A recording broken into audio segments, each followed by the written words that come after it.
You are tuned in to What Up Baltimore online radio. Please note that the views and opinions expressed on this channel are of the host and not of Lady J Media. And don't forget to subscribe to our YouTube channel, What Up Baltimore TV. And if you really don't want to miss any of the shows, hit that notification bell and you'll get a message every time we come on. Now, we got it from here, so sit back, relax, and stay tuned.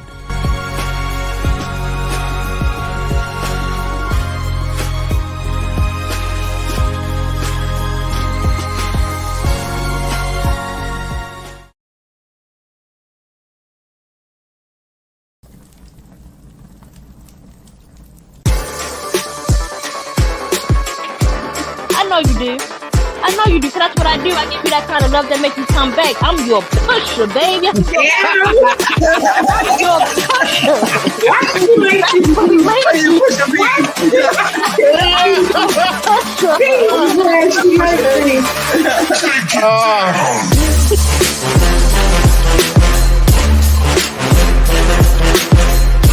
Hey, little black boy, let me holler at you for a minute. I was once in your place, you should respect what I say. Some of the things I'm about to tell you just may save your life in the world right now, much is right. Little black boy, you're gonna see and experience all sorts of things, but don't let your mind be locked in the chains.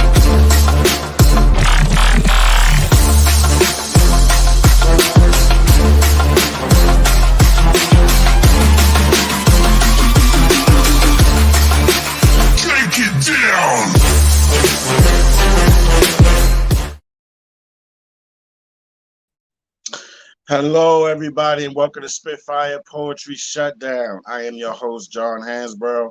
It is March the 1st, 2023. I hope everyone is having a wonderful week thus far. We have a great show lined up for you all tonight. We are live, or I am live from Baltimore, Maryland right now. Go to Lady J Media to find out all of the ways to watch the shows on What Up Baltimore online TV. Go to YouTube and subscribe to the What Up Baltimore TV page so you can stay abreast on all of the shows that are coming up every day and every week that we do shows. All right. Now, this is a wonderful treat because to start off Women's History Month, it is a pleasure to have this young lady on here tonight. She is an absolute powerhouse of a poet. I follow her. I've been following her for maybe, I guess, a year and a half now. I love what she does on the mic. She's absolutely incredible.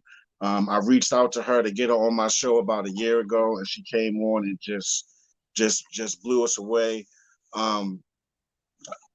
I want to introduce you all to Jamila. She goes by Jamspoken. All right, Jamspoken. How you doing? I'm doing good. How are you?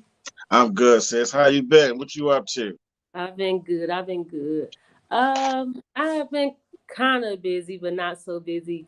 I've been working a lot, so work been like priority for me.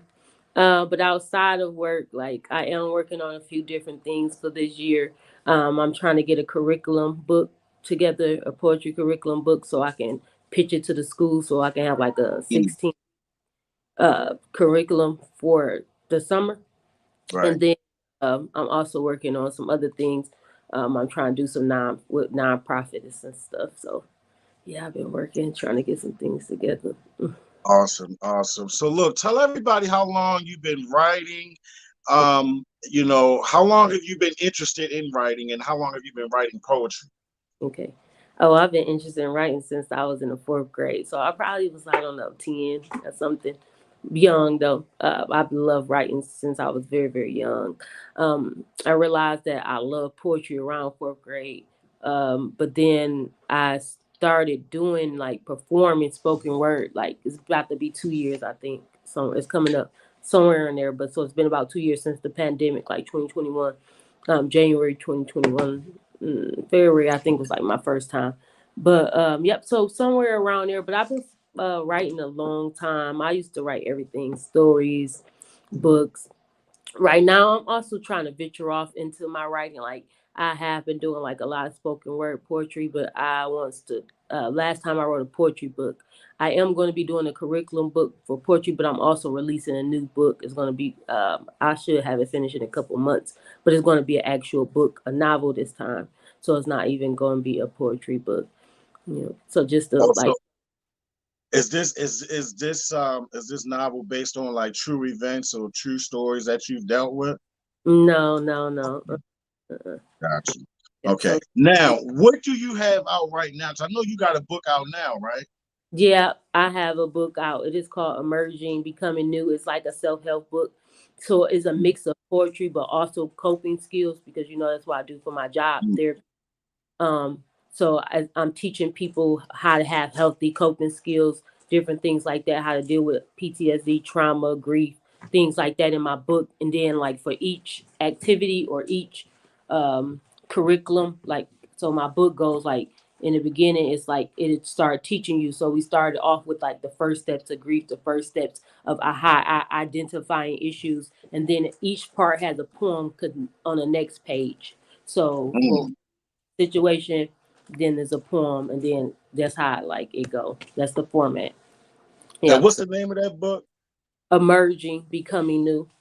Emerging, becoming new. I love that idea of how you did that because the way I look at that from what you just explained to me, the poem being right after whatever you're talking about on each page is like the healing part of it, or like the, you know what I mean? So and I'm gonna tell you too, I really, after this pandemic, it's so important now, this mental health and all of the things that we need to do each and every day just to get through because we all deal with so much.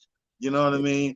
This And I say all the time, poetry is therapeutic for me. And what way does poetry help you though? What does it do for you? oh, it's therapy for me. That's why I started doing it. At first, I just love to write. Like I'm a writer at heart, so I love to write. But when I started writing poetry again, because I stopped for like 10 years, I stopped at 18, so I didn't start back till I was like 28. So um, yeah, it's therapy. That's the reason why I write. I write for therapy. Like it's just to express whatever is going on in my mind around me. It's not always my own situations that I write about, but just an expression, a way to get it out because it's just like I don't know. You know how it is. You're a writer. You know how it's a release. It's just like exercising a little bit. Like it allows Mhm. to hold things in, but to release it, and then sometimes to get a clearer view because the things that you can express with your mouth is not always the things that you can express verbally. Like verbal Mm. communication and written communication is different. So sometimes you don't always have the words to say verbally when somebody's talking to you or you even talking to a therapist. You don't have communicated. But when you write, you can it's like you painting the story or picture. So you able to see yourself through a situation clear, like, oh, that's what I meant. That's what I felt by this. Is those are the emotions I'm feeling right now. It's definitely easier for me to um write my feelings down. Like I have a therapist and psychiatrist that I've talked to throughout the years off and on. And to be able to write it down, I find is different because for some reason I can talk, but everything I can't get out. You know what I mean? Everything I can't express to that person that's sitting in front of me. And I do find that writing is the best way for me to do it, especially like with my first book, Unusual Favor. That's a story that was some trauma that I dealt with, that me and my wife dealt with. Mm. So it was kind of difficult to talk to my therapist about it and deal with the changes that we dealt with, but it was easier to write the story and explain Oh, it. You know what I mean? And it was even months or a year after I was still able to put that story down because it's just stuck. It's stuck right there. I remember everything I went through, all the emotions that me and my wife had to deal with. You know what I mean? So, being able to write it down and get it out that way is a blessing. I love it. So look, let's just get right into it because I am excited to hear you myself. Every time you like post a poem, most of the time, if I catch it, I try to post it so I you can do. put it out there because I love what you do. You show a lot. always. I do. I do. I love what you do. I love what you do. I love your style of how you do it. So without further ado, let's just get right into it. Whatever you want to put out there, whatever you want to express first, you can go right ahead and do it. Okay. So I do have like I will be in Baltimore for WAP Women's of World Poetry Slam this year. So hopefully I didn't get to see y'all last year because it No, was we didn't. Okay, so when are you coming? When is this? It's in March. March 30th to April 1st. Okay. All right. So All right. I should have like a one free day, hopefully. Because they be having us busy, but that's why I didn't get to see y'all last time. But hopefully do y'all be going to like the different open mics and stuff that they be having out there? Absolutely. I don't know. Absolutely. Shout out to my sister Shamice Jacobs is watching right now. She's a fan of yours as well. She Oh, follows that's you. girl. But yeah, when you get in town, we definitely got to try to hook up, have dinner. All of us hook up and Yeah. do something. Definitely. Okay, cool. I'm gonna send you my number so you could just text me because sometimes I always don't be on social media. But Gotcha. yeah, so I'm practicing some poems I'm thinking about for them. I'm gonna do those poems. You could tell me what you think. This is gonna be one of my these kind of like some recent poems I wrote. Um, all of my poems are always about healing. It may not be the place I'm in, but it's always to push the narrative of healing forward, to kind of bring a story about. So this poem is called, what did I call it? I don't even know the name of it. We gonna go into it though. I don't think I Gotcha. gave it yet. Okay. I begin to tell a man a story about blessings, how dirt and water makes mud used for building structures. The same rain for flood grew me out of the dirt. Who knew that becoming a habitual failure would keep me planted? Who knew that fail would turn into mail to read me open? Shipwreck became ship sail. I wonder if the Marines would tell you different. I paint a picture for 'em. Gold and it went up in flames the way my mother cracked me open. The way I saw crack cooked on the stove before I can cook. Black spoons were not used for gravy, just to smother my first memory of murder. Age 3, the way my tiny limbs became big enough to climb out of a window. I still hear the screams of my father's voice before he killed the man. I wonder if this was perjury. They never put me on stand, but I would testify this was blessing. The way I fell apart and fell into stories, I became the best storyteller, a poet. I turned substance abuse into substance. I only went to college to run away from my mother. How many astute students can you find in a book? Chapter 2, I had my first abortion during my first semester. Did not find I was carrying failure into my second trimester. Call this a forced miscarriage. My mother said I was not old enough to carry life, just old enough to choke off a secondhand smoke with a pipe. Line to give. Chapter 3, I fell in love with a broken man. We both became broken homes. What a hell of a story. He placed glory in my womb 3 times. They say 3 represents perfection. I wonder what you get when you subtract him. I told a man a story about blessings. He said, this sounds more like a tragedy. I said, wait, let me finish. I failed so many times. I got a PhD and failing backwards. That's selling forward. The way I entrepreneur through risk. They say it's gonna take deep pockets, but it only take you to fail enough times until you ship. I got a master's in psychology. Lost my mind so many times. Who better to teach you how to keep yours? Grade 8 in discernment. In order to stay safe, I had to see it before it was coming. I had to see it was before it's coming. So you don't get crowned without womb. When they say the baby is crowning, that means push through fire, failure, fuel. I fell into so many blessings. Blessings are only found in the waiting rooms of miscarriages. What message will you get? And that's that piece. Damn, I love it. I love it. I love it. What? And you don't have a name for that? No, I don't think so. Yeah, I put it.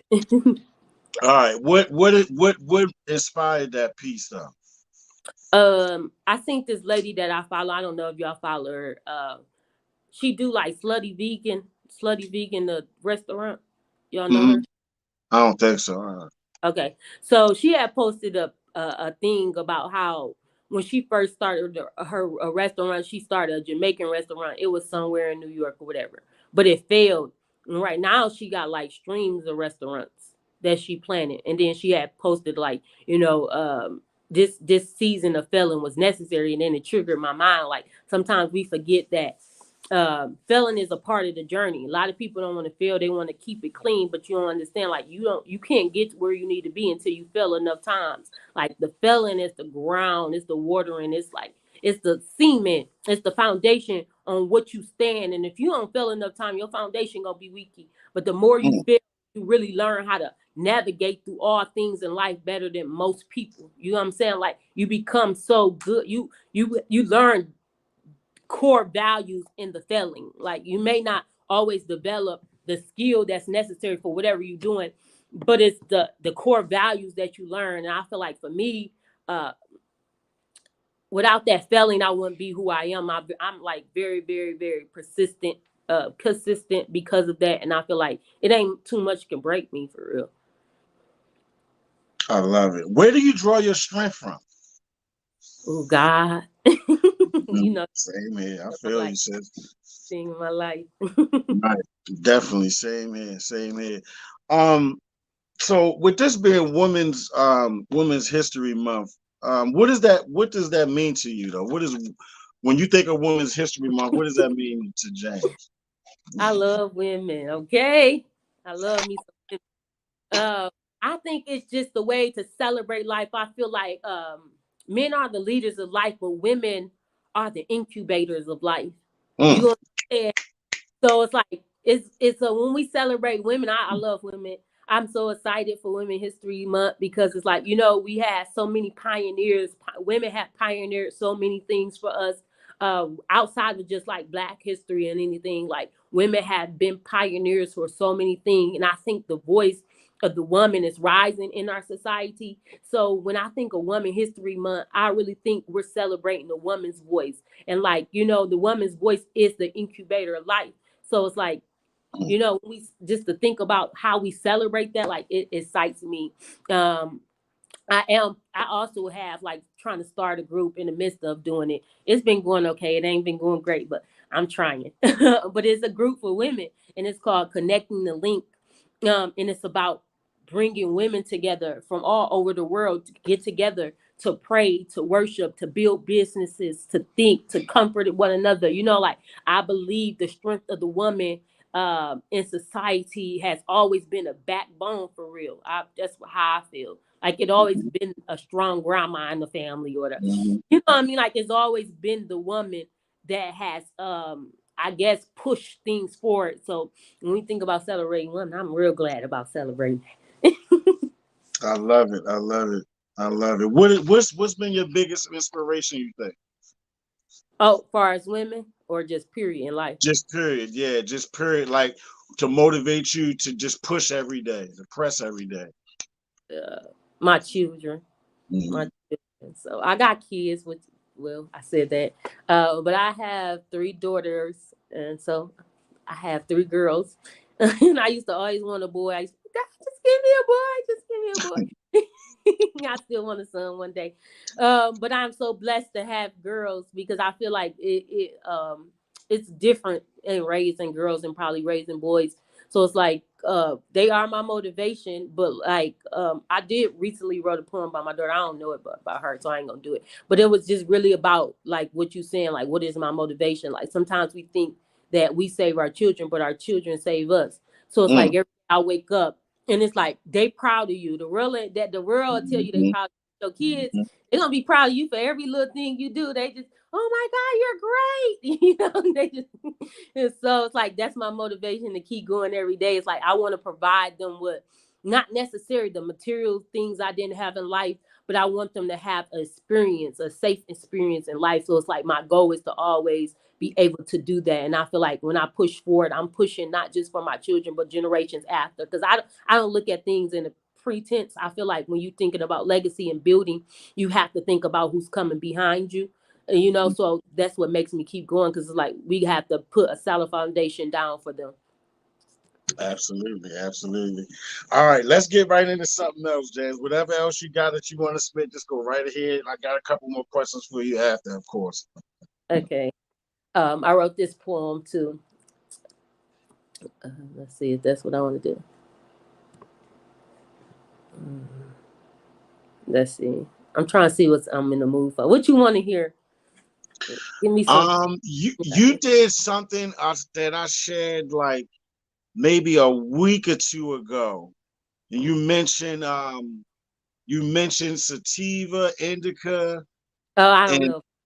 you don't know that one. No, no. But it's a. I mean, anything you got, it doesn't even matter. Anything you got, I'm with. I mean, shit. Like you, what's that one where you talk about the kids and the father? When you say the kids ain't straight, nigga. When you talking about, I think a dad or something like that. Okay. The is the men poem. I think. I'm really the best to ever do it. Oh, it's a little rap. You want to That hear? one. I think Okay. it's that one. Okay. It's a little. Metaphors and similes and all that is that one. Okay, you be listening to me for real, Of real. course, yeah. I told you I'm a fan, sis. Definitely. Okay, I had wrote this because I just was bored for real. This was just some bored stuff, and I just wanted to just do it. But it's like, I'm really the best that ever do it. I mean, the best that ever used it. Similes, metaphors. I shit on the nigga head with a letter board and a letterman. They be like jam, coming a letter in, and I ain't doing no settling like the settlers. Y'all the type of niggas that be like Columbus found America, and Willie Lynch brought it back. Trap music you wear it on your neck. Just another noose to tie a nigga up. I guess that's why they found it at the bottom of the map. And I am talking about the way they enslaved niggas. Mm, Underpaid.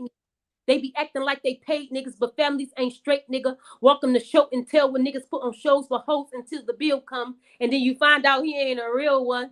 And it's mm, back with how it goes. Niggas brag about hitting hoes, but was raised in a home when women carried the throne and they barely even knew they fathers. I guess they hit home for a lot of us. It's anonymous, like the synopsis of praising toxic culture, like that shit ain't destroyed a lot of us. I'm still healing from shit I don't talk about. So you better be thankful when I talk it out. Cause that pent up aggression to make a grown man cry. I didn't put tears in a grown man's eyes. And that's not some shit that I'm proud of. Just be careful when you lift me. Cause I'm bar heavy and you niggas barely lifting. Cause you ain't been through shit. Cause when you really been through it, you never wanna front like the marks don't steam. Like some days I ain't go hungry and some nights I ain't sleep from nightmares that niggas left on me. I've been slept on my whole life, so I bet on me. And that's that poem. And that's that poem. I love it. I love it, sis. You're gonna have to do it. Shamice wanna hear a love poem. I know you got a love poem. I Girl, know you tell got her a I love. don't write no love poems. I'm It's sorry, crazy. sis. Your style though is like sometimes when you be spitting, it's like you get so into it, so like passionate and aggressive with it. Do you know what I mean? Um, and I could just feel it. I could just feel it by watching you do your pieces. I can just feel it come right through the phone. What is one word that you would use to describe your poetry and how you deliver your poetry? I think it's direct. Like Mm, you said, like about my poetry. Because like lately I've been trying to like expand my pen, but I realized like even when I do try to write about multiple different things or different things and it's just who I'm a passionate person. So it's mhm. like even if I write something, I won't really I'm if I ain't passionate about it, I probably can't really write about it. Like you know what I mean? Like right, my delivery is always like, you know what I mean? Like it's just like you said. It's like because people like Jamila, you know, be soft, be a girl. That's what they tell me all the time. I'm like I'm not trying to be. I'm not trying to not be a girl. I just don't know how. I guess I don't know. Like I don't know. But it's just the way I really deliver my poetry. Like even when I try to do soft speaking poetry or soft thoughts, I'm like, oh, this ain't me. I be trying, bro. I promise you, I do. It's amazing to me how you have so you just started performing live like what, maybe 2 3 years ago? Yeah, it's like 2 years. Yeah, yeah. Okay, so how did you like, did you ever have any fear in the beginning of doing it? Of course you did, right? I So still. but You talking about? Did I have fear in the beginning? I think if you, I don't know, I can't say for everybody, but like I never not stopped being nervous. Now I Right. learned how to like at first I used to be so nervous though, like ridiculous. It like I didn't want to really do it. Like oh my God, I got to go up in here in front of these people and Mhm. they talking to me and because I'm introverted for real, so it's like it was hard to be extroverted because like you have to push that out of you. But then like I had took a look. I don't know if you know him. His name B Rock, Mr. B Rock. He a poet too out of Atlanta. No, I don't think so. I gotta Okay. look him up. So he offered these courses on like the performance part of poetry. Some people have like the writing parts, but he teach you how to do performance. So I took one of his things, and one of it was like, I think it was called "Finding the Spirit of Your Poetry" or something like that. I can't remember exactly what the class was, but it was something of that nature, and it was just teaching me. So like, what I needed help was he gave me something to remind me. Like so we wrote down this thing like it's like a chant for me, but you could do it however you want to do it. But every time you do it, you go before it and you remind you like what's your purpose before you go on stage. It helps you prepare to go on stage. And like when I do that from that exercise, of like now I see it as different. I understand like this is a call and this is an assignment. So before I was going in with fear on my own, but now I know that God is going with me. I'm not alone. So it's like I had to take my mind out of the place of like me in the place of in place. What is this that I'm really doing it? What is this? It's not just I'm getting up here and want to say a cute poem and be seen because I would stop Mhm. doing it if that was the case. Mhm. But Mhm. I'm here to deliver something and give something that's bigger than myself. So it's like I'm gonna need something bigger than myself to help me. So when I think about that every time I go before our audience, I prepare myself. I wrote like I ain't gonna go through the whole chat, but I wrote three different things. I think he said you are right, like your why, your who, and like what is it for? Like who do you feel like it? So mine's kind of like I am love, I am peace. Um I am love, I am peace, I am strength. My help comes from the Lord. It's like, so I wrote a whole little thing. So I say it every time to remind myself, to put myself in that place. Okay, like when I'm going out here, even if I like, because I used to be always worried, I'm gonna forget a word, like, Mhm. just Mhm. so worried about certain things. Like I don't know how to look at the audience, just different stuff. And so now I don't worry about that because I'm like, I'm on assignment from God. Like if I mess Mm. up word, oh well, I didn't come here to be the best or to be none of that. I didn't come here for that. I came here for one thing, and if God sent me here, He gonna make sure I get it done. So once I operate through that spirit, I'll be doing way better jobs nowadays. Wow, you just said something there because something that I dealt with in the beginning, I was just talking to my wife about this earlier today. I was relating it to a situation that she was dealing with her singing. I feel as though, I'm sorry, um, exit out. Can you see me? yeah, you good, you good. I feel as though, whatever is for you, right? Like whatever purpose, especially if you're in your purpose and you're doing your purpose.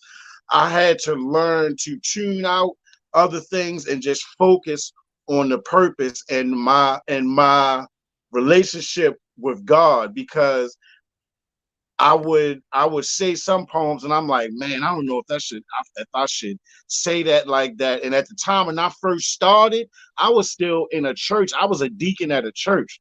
So it's Mhm. like I didn't want to share certain stuff if it didn't have um if it wasn't all the way clean and all of that. And I had to learn like, no, like you the gift that he's given us is on purpose, and you have to use that purpose and trust in him that he's putting you in the right places to deliver these messages that we giving to people.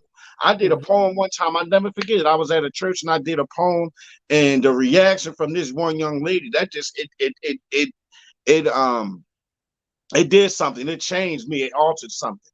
You know what I mean? And it made me look at fear and all that stuff and just push that aside and be like, you got to do what you, for one, I'm not even supposed to be here. I had a condition that I talk about in my book Unusual Favor that I should have passed away from, and I'm still here. So I feel as though there's a definite purpose and a reason of why I'm here, and I need to deliver these, whatever messages that he blesses me with. You know what I mean? A lot of times I would um go to different churches or hear a sermon online, and I would get something to instantly write right after I listened to it. Like something just hit me or That's come it. to me. That's it. You Yeah. know what I mean?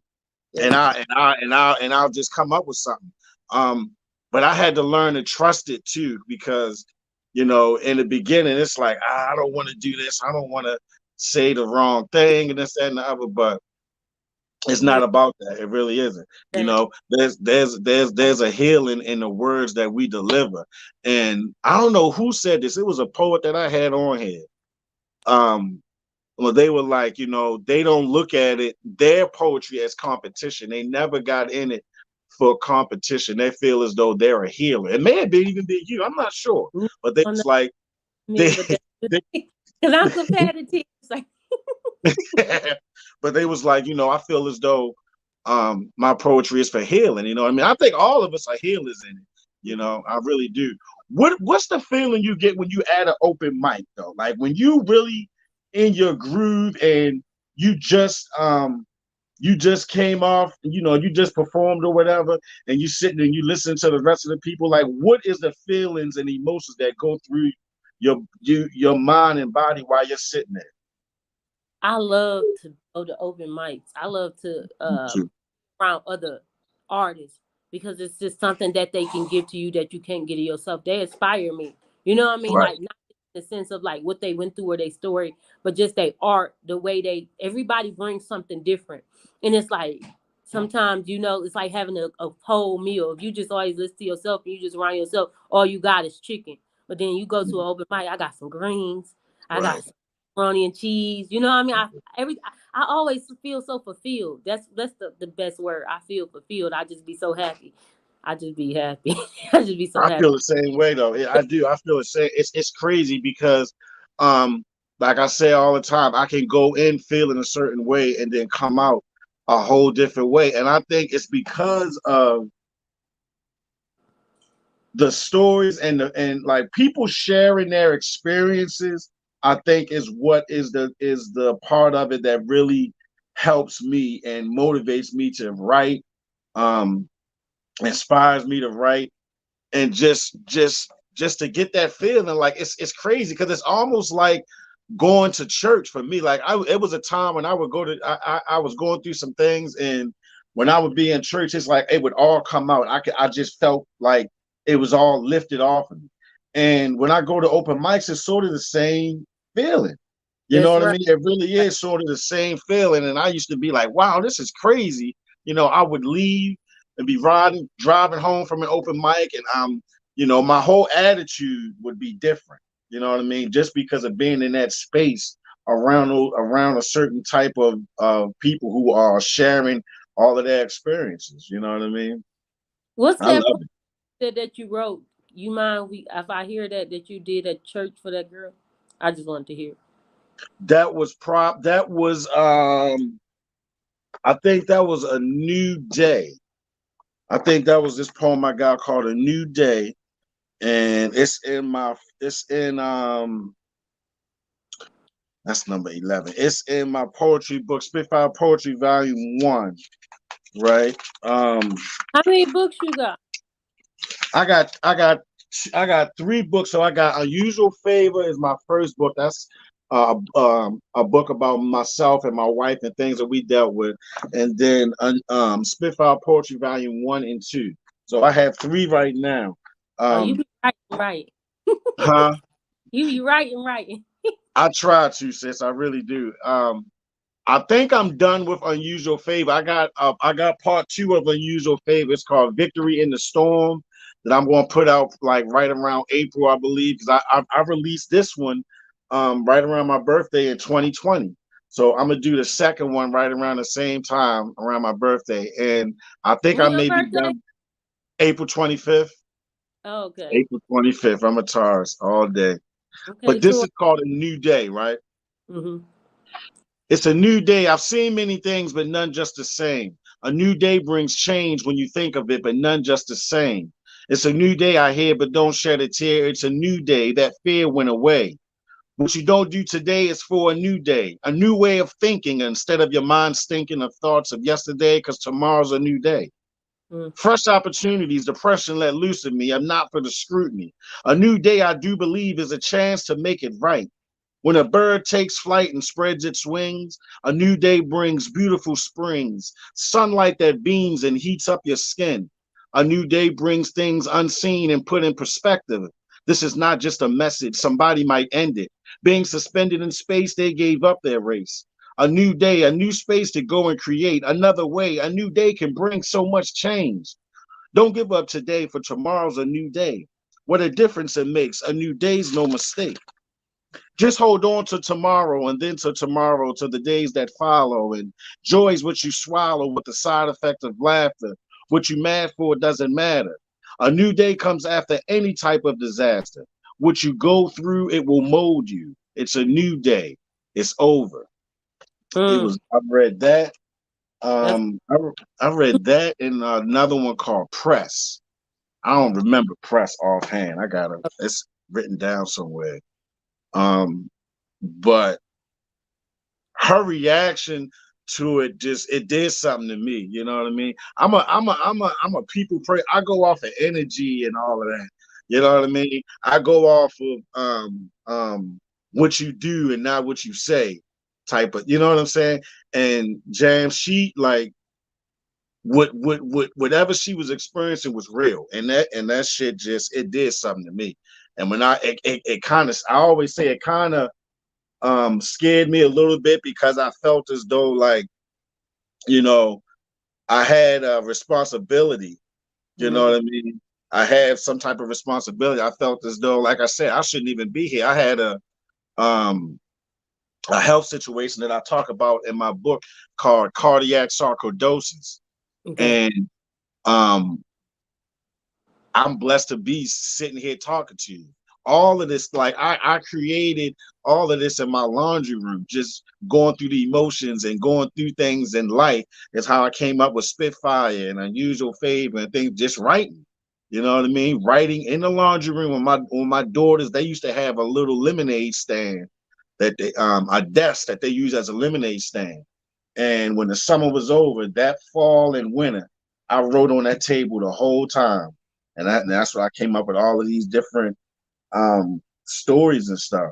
What was the first time you think you shared a video or a post of your poetry on social media? Do you remember? Yeah. So I did it all kind of at the same time. So, um, like I said, so my book was about grief. From the beginning, I think I told everyone. So my sister had got killed, and then so when she got killed, it made me have write the book and write the poem. But before the book, I'm sorry, my phone. Let You're me right. take. But before I ever published the book, I wrote that was the first poem I wrote since because it was like I was grieving so bad. But you ever grieved and you're not feeling? I'm feeling everything, but I'm a crier, so it's like I wasn't crying. Right. Couldn't. So I've been crying my whole life. I'm like, nah, I ain't crying, something wrong. But I couldn't. It was a different type of grief where it was consuming me for however reason. And I think God had to break it through poetry. I don't know, something just try to write it out. And then that was the first poem I wrote after all that time. And then I went and performed it at a little place here, and they recorded it, and I posted it. So that was like the first thing. Wow. I remember I posted my first poem, and it was it was a poem I wrote called "All That Shouting Isn't Necessary," and this was in like 2017. And at the time, I wasn't working. My money was just I was struggling heavy. I was sitting outside of a social services building in Baltimore where you go in for food stamps and assistance and stuff like that. And I'm sitting in my car, and I was like, I was so sick and tired of going back and forth there. I didn't know what I was doing. It was all unfamiliar to me. The paperwork and all the shit that they make you go through and shit. Yes. Um, so and that attitude, because they off the hook down there, since yeah, I ain't got you. So I'm sitting in the car, and it's like I started recording myself doing that poem. And I went in there, I stayed in there probably about 6 hours all that day. Came out, didn't check my social media till that evening. And when I looked at it, I had um all of these comments and likes and all of that. And as I'm reading it, I'm like, damn, I was expressing something that I really didn't want to. The only reason I expressed it is because I was pissed off, I was mad. But I didn't really want to put that out there to the world for everybody to know what I was dealing with. But I Yeah. was so angry, I just was like, fuck it. I just did it and put it out there. And the response, that too was another thing that kind of made me afraid, because a lot of my close friends and people who don't even know me was just like, damn, like they really enjoyed it. You know what I mean? They really enjoyed it. And it did something to me, like, damn, like maybe I got something here. Especially it was an older lady that used to go to a church that I went to. And she was like, you know, you need to be spreading this out to the world and doing this, that, and the third with it. And it just made me realize that sharing my experiences, what I thought and felt was my failures and things of that nature, we all deal with the same shit. We Yeah. all go through the same things, you know what I mean? And you know, it kind of made me feel good, because I felt as though just by some of the comments that I was reading, that I helped somebody related to me because I had tears in my eyes and everything when I was so angry, you know what I mean? They And pissed I you was just like, damn, so maybe I got them. They pissed you off. I was upset. Yes, they pissed me off. So look, let's do one more before we get out of here. I know you got something else. You got a whole bunch of stuff. Anything you want to spit, let's go right ahead. Okay. Since it's Women's History Month, I do this poem I wrote about women.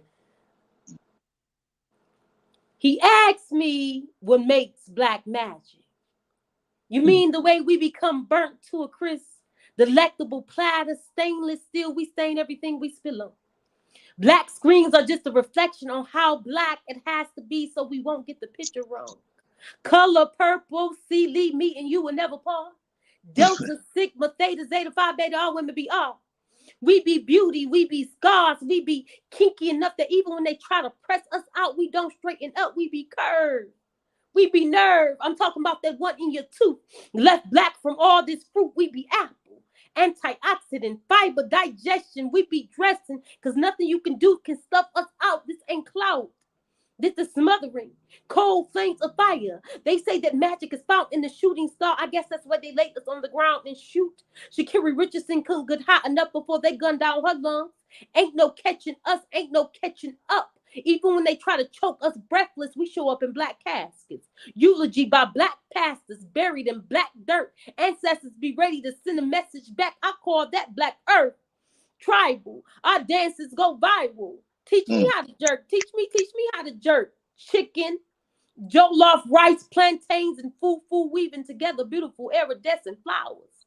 We bloom so black, so matter of fact, so used up and bruised up. You couldn't tell the way we thrift shop we was ever used. We had become the valedictorians of Pull It Together, the target audience for Kevin Samuels. We have been objectified and reminded that black needs parameters. They hate the way that our soul don't stay inside the lines of the chalk.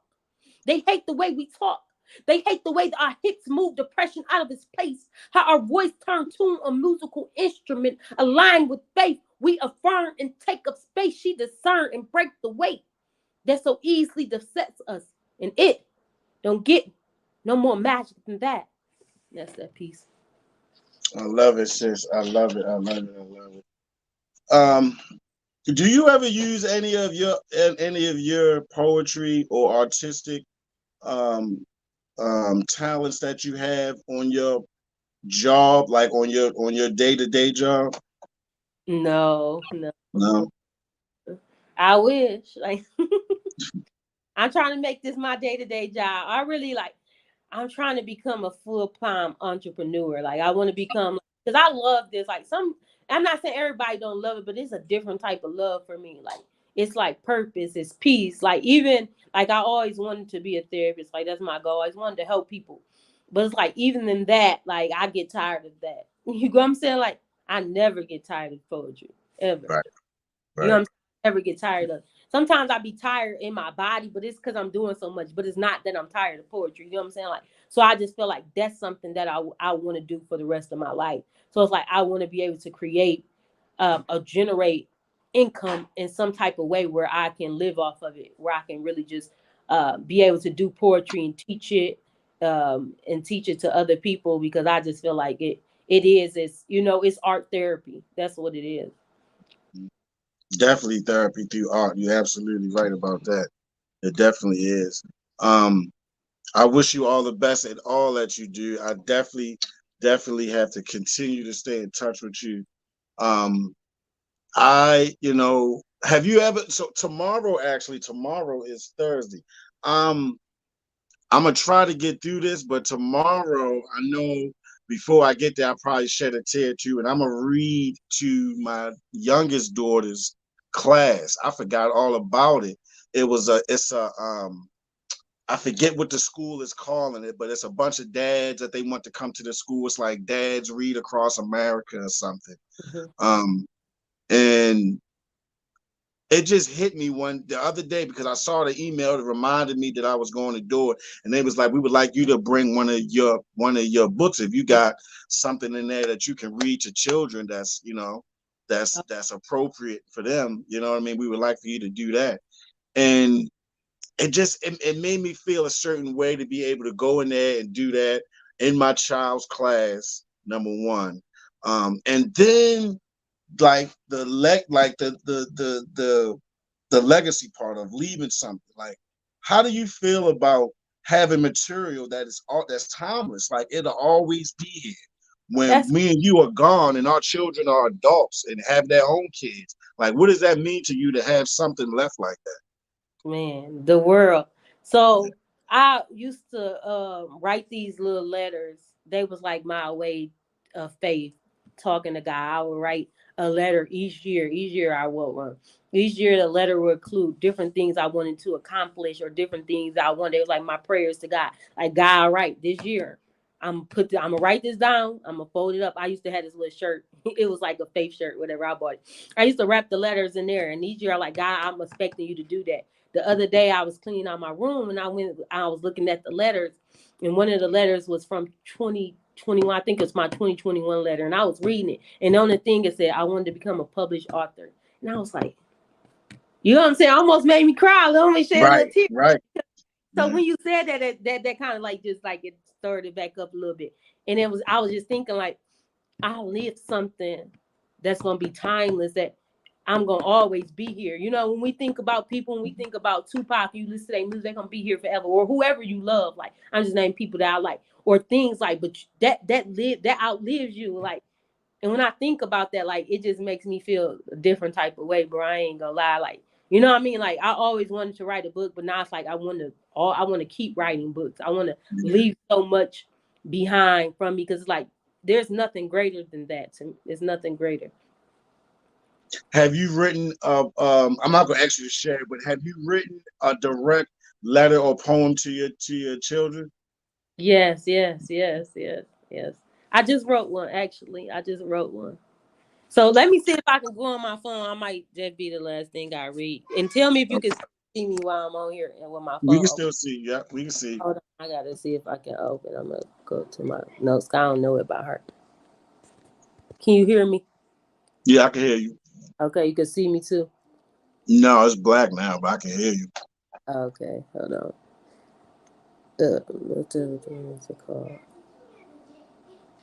So I wrote two poems for my children, but I just recently wrote this. So one I wrote was for my daughter. I think y'all heard it. It was called Brown Skin Girls. It was because my daughter was experiencing racism in school. So I wrote that poem for her.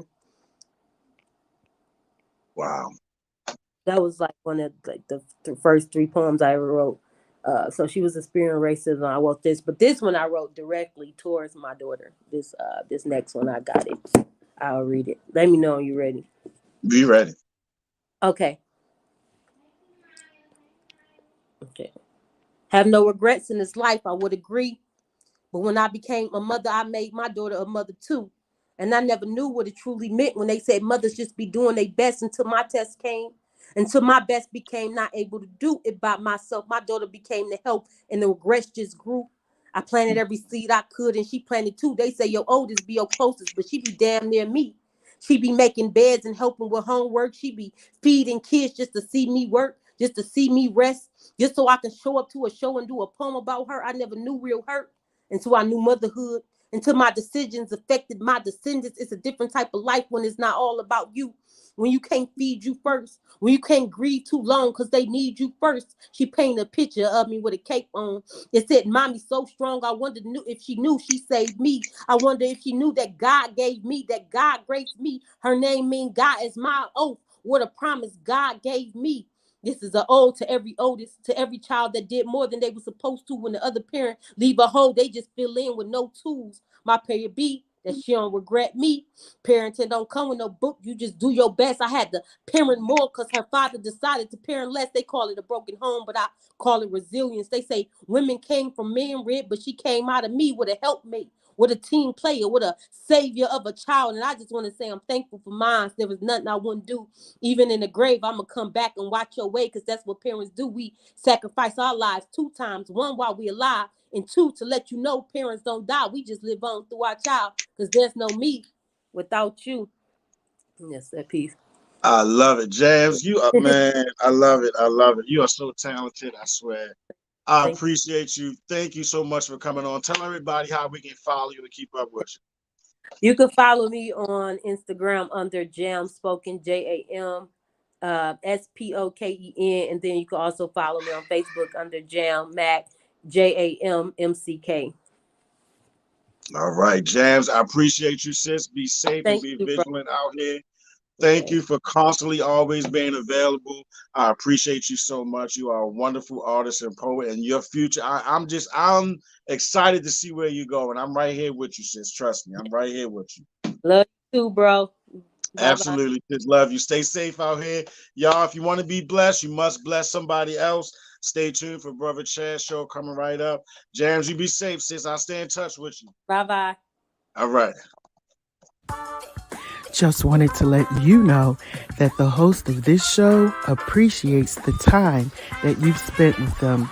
Now, don't forget to like, share, comment, and subscribe to our channel so you can keep up with everything that we're doing. And most of all, thank you for tuning in to What Up Baltimore online radio, where the people have the power.